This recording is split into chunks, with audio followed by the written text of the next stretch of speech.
What's going on, guys? Welcome back. So you came to learn how to be the best possible tank that you could be in Marvel Rivals, the damage-soaking, space-creating, team-carrying legend that you can be. Well, being a tank is not about getting the most eliminations or flexing the damage numbers. No, it's about being the unshakable, unstoppable, and oftentimes the unappreciated backbone of your team. And well, today's guide is going to teach you how to tank the right way. You're going to learn how to control and make space, the right way to distract, engage, and pressure enemies, how to carry your team even if they're allergic to the objective point. And finally, we're going to break down every tank in the game in depth style. Strengths, weaknesses, what to do, what not to do, their play style, and most importantly, which tank fits your play style. As you can see from this highly sophisticated graph, you are the biggest target in the game, and that's a good thing. If playing a tank at times feels like babysitting 5 solo team deathmatch players on your team, congrats, you've earned your rite of passage. Now, before you and I get to the fun part of the video, breaking down the heroes, we need to get to the core concepts, right? Tanking 101, the ABCs of Vanguards, concepts that you should know no matter who you play, right? And things that you need to know as your job as a tank and or the different roles of tanking in Rivals. Now, taking a look at the board, point number 1 is going to be the art of space creation, aka making space. Now, this isn't just about standing in a choke point. It's about actively pushing into enemy territory and making them react to you. Essentially, guys, your job is you want the team to make as many decisions as possible, right? You want to force them into making those decisions, and eventually, after enough time, hopefully one and or all of them or a couple of them will make bad decisions in which your team can capitalize on. Now, we'll go into more of this when we talk about the different roles for tanks, but every role kind of creates space differently. But your main goal is to break enemy formations, create openings for your DPS, and deny just key objective points. Which brings us to lesson number 2. That's creating opportunity, demanding attention, and essentially being the core distraction.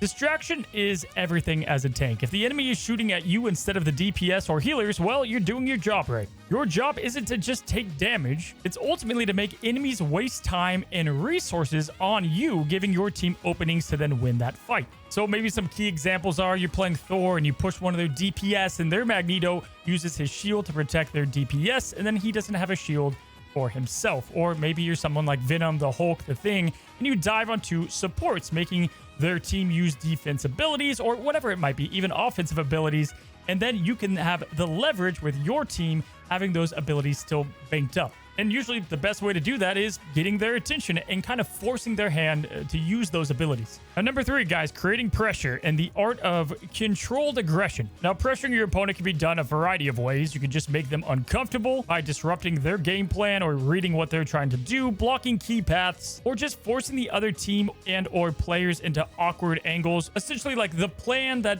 they didn't have. If you're just standing there taking hits, you're not doing your job right. This is kind of in line with creating space, but you want to constantly be making these already chaotic battles even more chaotic. I know it's a little rapid fire, but we're going to go to point number 4, and that is going to be the Guardian mentality. And this is one of the most important ones I think people often don't think of unless they're maybe Doctor Strange, Magneto.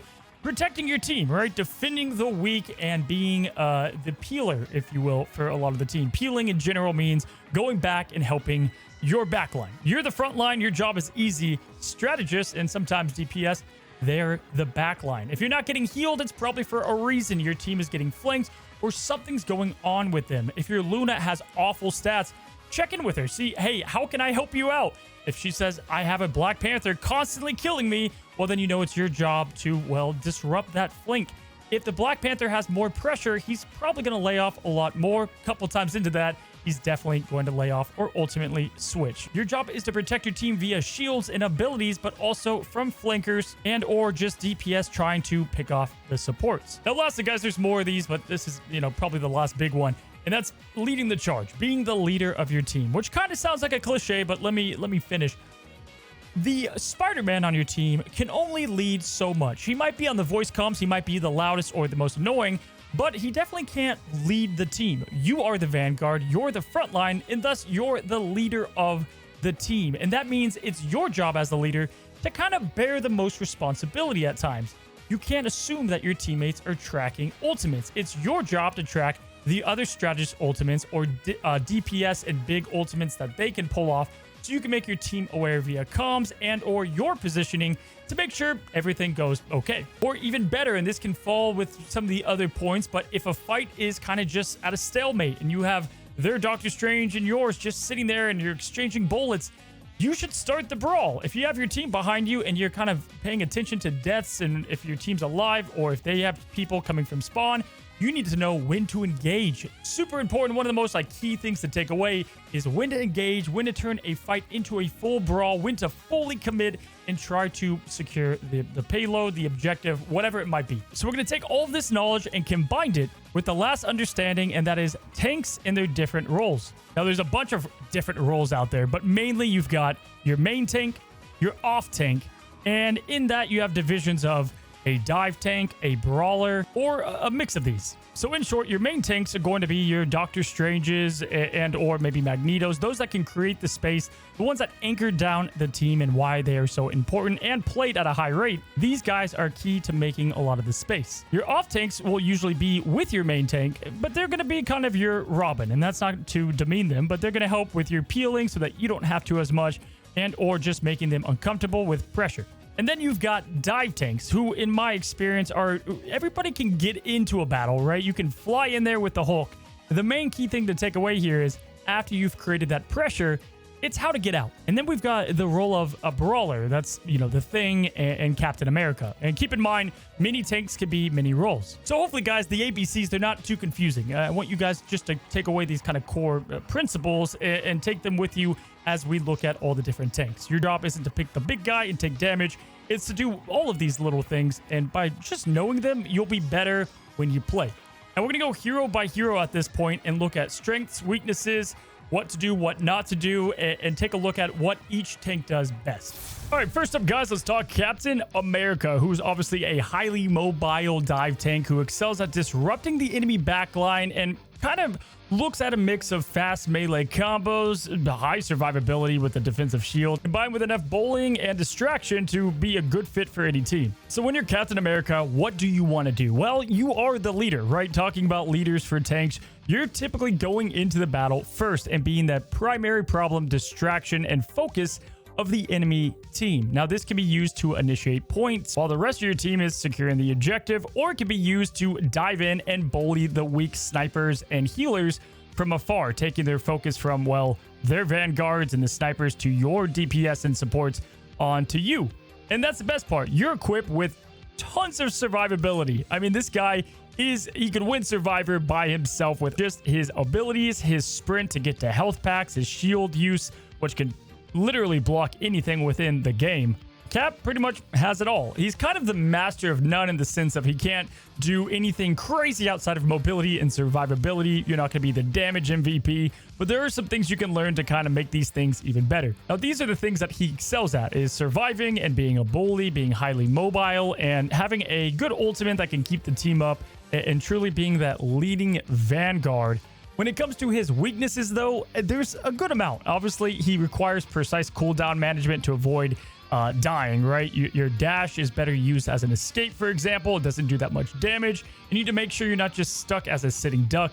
If you're staying still as Cap, you're going to die. So, keep on moving and disrupting. On top of that, he's kind of a hard skill ceiling hero. I'm not saying he's, impossible to play at an easy level, but you don't have a choice here. You've got to learn his animation canceling because his damage is on the weaker side, but as you learn how to cancel his shield throw, which can be done by holding down sprint, and then you're going to hold down primary attack, and as the shield hits somebody, you let go, and then you press it again, and it's this nice little rhythm that you need to learn to up his damage numbers. And then that way, you have high survivability, you have easy ways to get to health packs, good mobility, and good damage to finish off targets. The main thing about him is you need to really be aware of everything going on to get the most use of him. And so if you don't learn that, or if you're newer to Rivals, it's probably better to play a more simple tank that has less responsibility and knowledge that you need to have. On top of that, he is going to struggle against hard crowd control heroes, people that can stop him with abilities.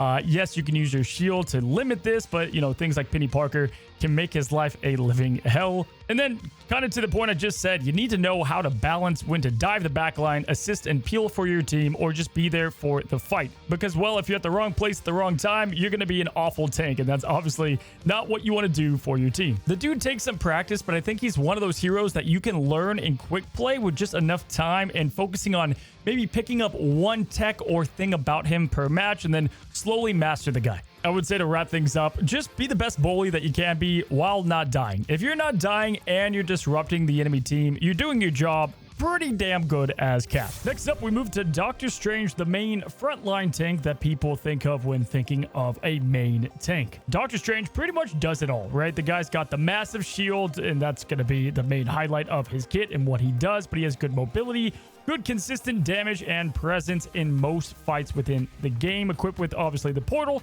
That's going to make him the complete package. When you look at his shield and his health combined, which yes, they've kind of adjusted now a couple seasons in a row, the dude is a walking fortress. And this is obviously a big core of his strength. Not only is the shield just good at blocking damage and is a giant distraction, but it also can block heals, key ultimates, and other abilities. Combine that with it being a main cog for the animation canceling that you want to use for his DPS, you're going to kind of just always have this shield up. But on top of all of that, what it does, it's also just a great beacon for your own team. You're going to be able to rotate your team effectively, and it's nice to have this kind of leading beacon that your team can follow, taking the main path, a flank path, or any other. Now with Strange, we can hop kind of back and forth on what to do and what not to do, but with the shield, obviously, your job is not to just sit on the front line and take damage mindlessly, right? You don't want to hold the shield forever and then it breaks and then you die. That's clearly just a dog water blocking strategy. And that's the thing. You got to learn his shield as just one core part of his kit. And I would say if you can master his shield and learning when to use it, when not to use it, and everything around it, it's going to make you a good Strange player eventually, no matter what. Outside the shield, he is also just a good presence in battle. Obviously, if people don't focus him down, your DPS is going to get to them, and hopefully he provides enough of a distraction for them to do their job while you can maintain and do yours. If you're trying to do it all, it's not going to work. So you obviously still need a team that knows what they're doing, because that is a weakness of his. Now, outside the shields, guys, he's just great on battle, where his DPS is actually not bad. He's defensive focused, but he does have a good offensive output and just has a good, like, come and get me kind of aura. But wait, there's more, as the great Billy Mays would say. Obviously, he has good escape with his cloak of levitation. Now, this can be used defensively, obviously, for protecting your team from a Hela ultimate or from a Punisher. You can, zoom up and get out of their line of sight. But then you can also use your full AoE burst and zoom to an opponent quickly up in the sky. There's a number of reasons to use the ability. It's just a great complement to the rest of his kit. In short, it's pretty easy to learn his DPS and his awareness, but as far as his shield usage and where to be and how to guide your team, that's kind of what you need to work on the most when you're trying to perfect Doctor Strange. Lastly, guys, his ultimate, obviously very good ultimate. I would say what separates a good from a great Doctor Strange is the use of this and getting value out of it more times than not. Essentially, this thing is a team winner by itself, especially if they don't have a Doctor Strange to help protect it. I think the best advice I could give with using his ultimate is try to be unpredictable, right? If you're slowly marching in with your shield up, they kind of know what's going to happen if it's been a couple of minutes, but there's ways to bluff it or maybe not exactly show a tell that you're about to pop the ultimate, because you should at least get a couple of kills or at least get some eliminations on their key supports. Next up is Groot, who has a deceptive, easy kit, but is actually pretty hard to master, and his stocks are going way up. The pros love him, and he's one of the best tanks in the game at the moment. Groot is a space-controlling tank who excels at blocking enemy movement, zoning enemies out of objectives and from each other, and trapping squishies with his Thor and Lash walls. Obviously, his weakness is the guy's got virtually no mobility, so you are a sitting duck and have to be very aware of your position. But the good part is you're able to use your walls to create a advantageous situation for where you're located on the map. Now, what makes Groot so good and what you need to master is the use of, well, his walls. Obviously, trying to zone out supports from their main line and getting their tanks in an uncomfortable situation, or their DPS that may be pushed up too far, blocking them from your team and allowing your team to pick them off, giving you the advantage. Just like we talked about with shields before, his walls are going to block not only damage, but also heals, making it very easy to punish mistakes. Each and every one of these walls should always have a purpose, right? You never want to spam walls randomly. You want to be using them for the zoning, for the traps, or for the damage and healing. Mastering them, and 90% of it is just learning walls and wall tech, right? So his Ironwood wall is going to heal you if you and your allies are doing damage. So not putting it right in front of the enemy so they can just destroy it is going to be a huge thing to learn, but rather put it a little bit off of the enemy, or plan on having it next to a structure that can't be destroyed for maximum efficiency. His Thorn Lash walls are his damage. Yes, they give a little bit of cover, but using these walls, placing them behind your opponent or behind a strategist or 250 health hero, you can pump out so much damage combined with his main primary. That is a projectile, but kind of feels like a hit scan. But in addition to this, you also have a little bit of range pressure with a spore bomb, and you can put these all together for a lot of aggression and DPS. To be blunt, guys, if you don't communicate, whether it be through like writing on the chat or it just voice comms, don't pick Groot, because you need to utilize this ultimate and let people know. They have no way to mind read when you plan on throwing that out, and you can easily get team wipes and help you win games and objectives just by a little heads up.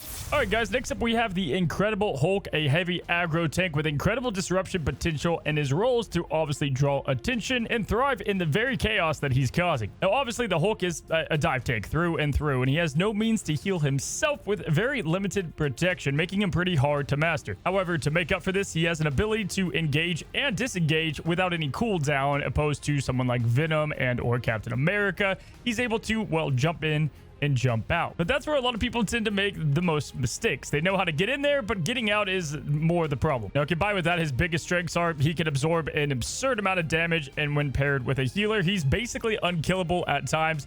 He has great ways to stun and just disrupt positioning and the team's plan of attack and or defense. However, even though you might be the master of chaos, if they're ready for that chaos, you're going to be shut down pretty quickly. You're very vulnerable to crowd control, things like obviously Mantis, Peni Parker, Bucky, Luna. So making sure you time out your gamma shields, which is your only real source of protection, is going to be key when learning how to use them. I have an entire mastery guide on how to play him, so I'll be pretty limited on how much I dive into him here, but essentially be in the enemy's face as much as possible. If they're not shooting you or you're not disrupting the flow of the battle, you're not doing your job perfectly. Engage, do your job, be annoying, get an elimination or a pick if you can, and then get out, heal up, and rinse and repeat.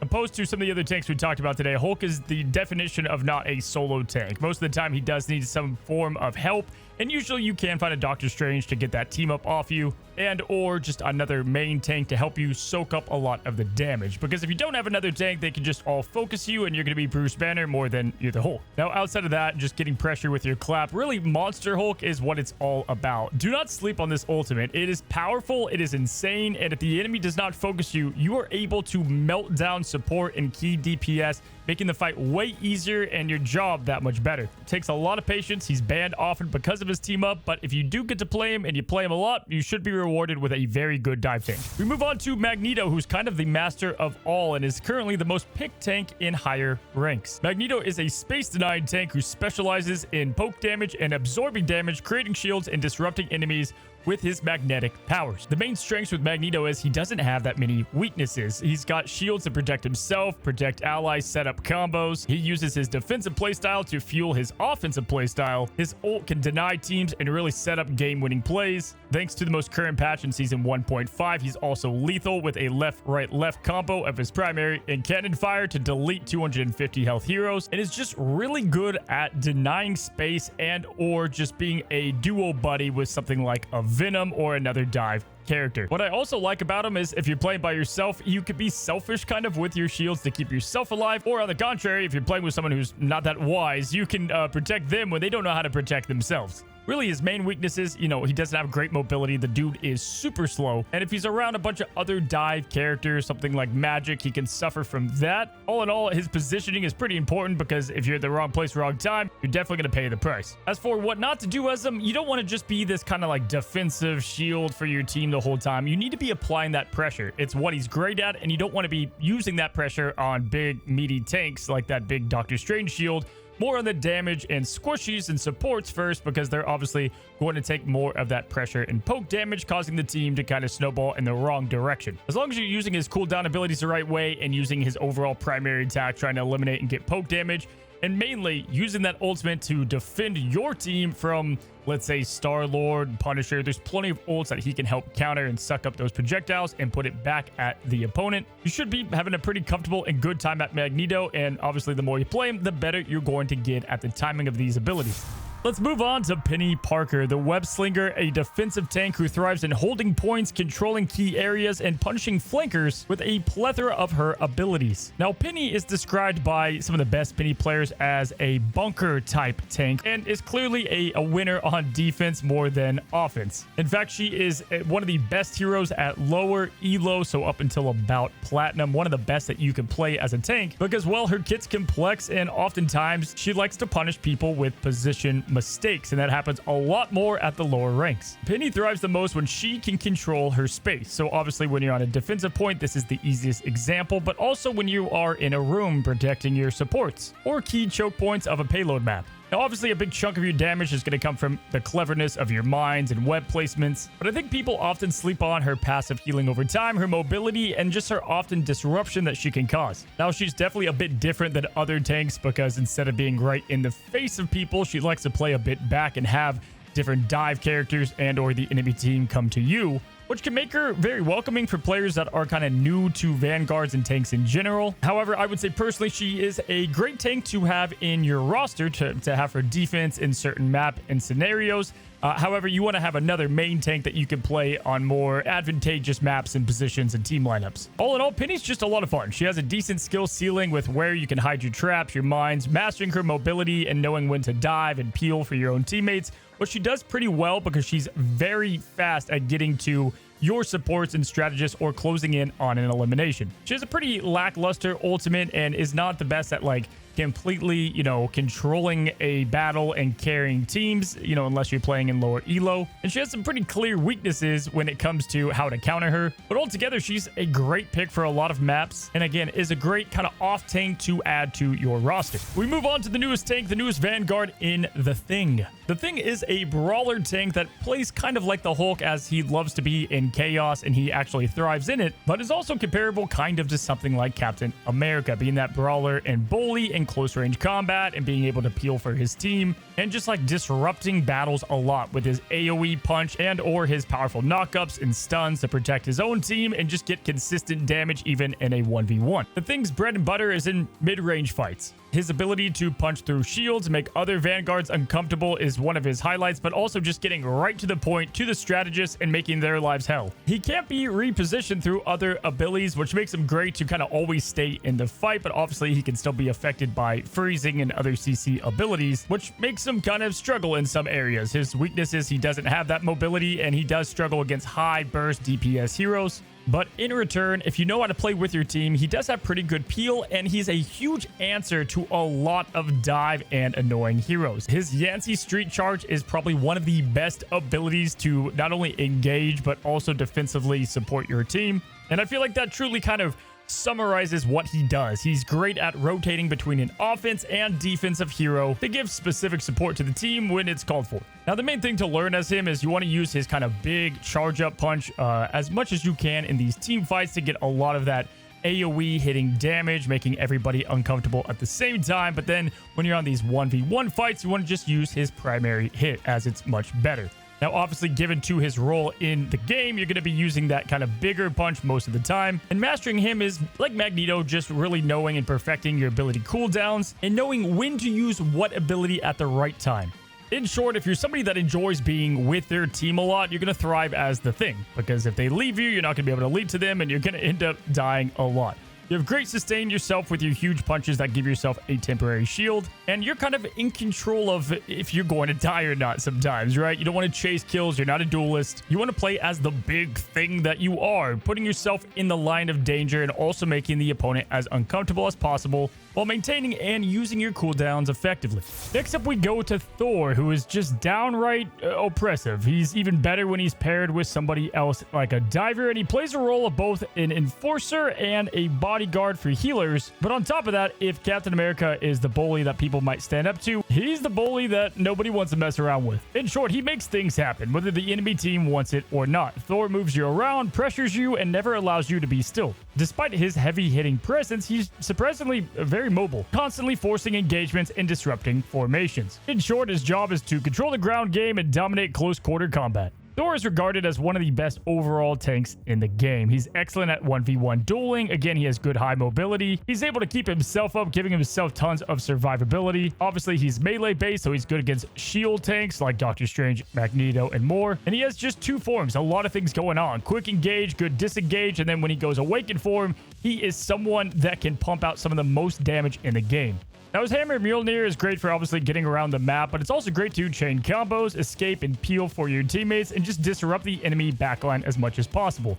A great example of this, if you're diving somebody on a high ground, your job's not to, let's say, eliminate them. It's to get them uncomfortable off the high ground and get them mixed up into the battle. He's kind of your off tank. He definitely can be played as a solo tank at times, but he's going to play much better when you have somebody else taking the blunt of, the damage so that he can also do damage while keeping himself up. Because, well, if you have somebody shielding your team, you're able to kidnap and isolate enemies, constantly disrupt, and not always be right next to the strategist, which he is, again, a great bodyguard for. But if you don't have the main tank responsibility, it allows you to have a bit more flexibility. Because he does have these two forms, like, there's kind of a matchup that he can take most of the time. He's great against any of the melee matchups, and then when it comes to big tanks, his awakened form is able to burst down shields and just be a huge threat that people have to respond to. He's definitely one of those tanks that, if you go and dive in on them, they can't ignore you. Hulk maybe punches around a little bit. He's kind of soft.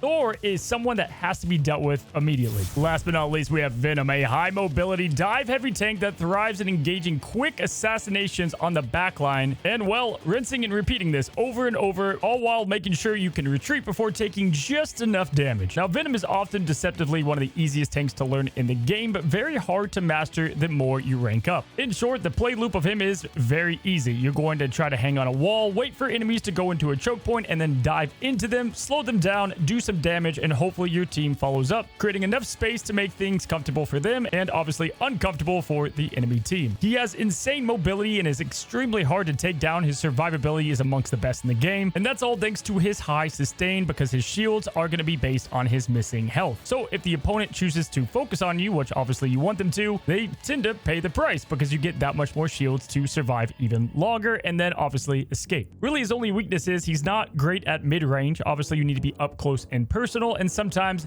if you overcommit, it's a death sentence and you're going to end up dying because you have no way to get out. But due to his more simple playstyle, I love him as learning a dive tank and learning the fundamentals of engaging and disengaging and applying just enough pressure to help out the team. Now, Venom typically thrives in other dive comps. He can be played now with Magneto more to add even more survivability and pressure, and he's definitely more map dependent, but a great dive hero that is being picked more and more and is trending towards the top of the meta. The only thing to really master here is his engage and disengage and making sure you have the right ability timing on his swing and his shield prop. And there you guys go. That is the APCs of tanking. Hopefully you guys enjoyed something from this video, and if you did, be sure to subscribe down below. And as always, till the next one, happy rivaling.